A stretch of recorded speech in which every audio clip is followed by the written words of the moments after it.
Let's talk about American Airlines really facing headwinds. The company offering a revised profit outlook that adds to uncertainty in the aviation industry. That outlook, of course, also sent other airlines tumbling, and Bloomberg's Brooke Sutherland has the details. So are we talking about an issue specific to American here, or does this have bad news when it comes to the real summer travel outlook?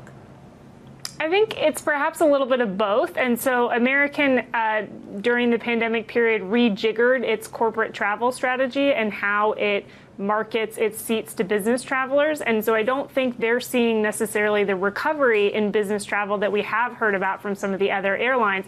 And that's really been a help to the airline industry. I mean, where we're seeing the strong demand right now is in that corporate travel recovery and in premium passengers, people who are willing to pay up for higher class seats, a little extra legroom, things like that. And I think where you're really seeing a lot of the pain point is in that lower income consumer who's looking for more of a budget type of option. We've heard about this from a number of consumer-facing companies in this past earnings season, that lower income consumer is really starting to cut back and be conscious about their spending in light of inflation. And you're really seeing that across industries, basically consumers looking for a budget right now. It makes sense that that's hitting the airlines as well. I want to talk a little bit about costs when it comes to what these airlines are grappling with, when it also comes to demand worries. When you think about fuel supply chain issues, where are we on some of those stories?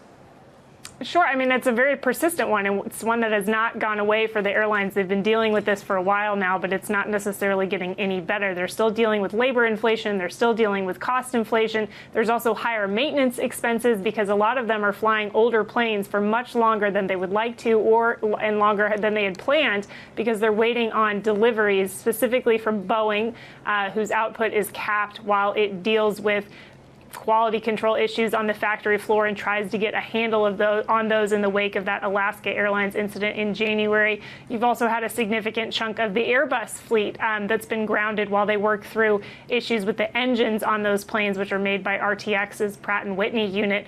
So what you're seeing is a real capacity crunch, and that also adds to the cost that these airlines have because they went out on a big hiring spree to make up for the shortfalls they were dealing with post-pandemic, but in many cases they've overhired or overspent to build up the capacity that they now don't have the planes to serve.